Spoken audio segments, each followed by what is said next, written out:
जोकमारचे महत्त्व. ज्योतिषशास्त्रानुसार सकारात्मक वातावरण, हास्य विनोद, एकोप्याचे क्षण यामधून घरात मंजुलता, सौभाग्य आणि उमेद निर्माण होते. ग्रह, नक्षत्र आणि कुटुंबातील यशस्मृद्धीसाठी असा आनंदी आणि धार्मिक उत्सव लाभदायी ठरत असतो. घरातील नकारात्मकतेचे प्रभाव कमी करण्यासाठी आनंद, उत्सव आणि सामाजिक मैफली जसे झोकमार अत्यंत आवश्यक आहेत.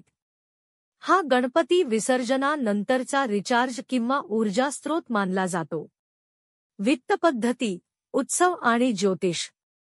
प्रत्येक ग्रह आणि नक्षत्राचा माणसाच्या मनःस्थितीवर परिणाम होतो असे मानले जाते. आनंदी उत्सव, खेळ आणि गाणी यामधून ग्रहांचे अशुभ परिणाम कमी करता येतात असे पारंपरिक मत आहे. घरात प्रेम, बंधुत्व, आनंद आणि हसरे वातावरण टिकून राहावे म्हणून झोकमारासारख्या परंपरा महत्त्वाच्या ठरतात, कारण यामुळे ग्रह दोष किंवा कुंडलीतील काही अशुभ गोष्टींचे परिणाम न्यून होत असल्याची भावना आहे. ज्योतिष विशारद विद्या उपाध्ये पाटील.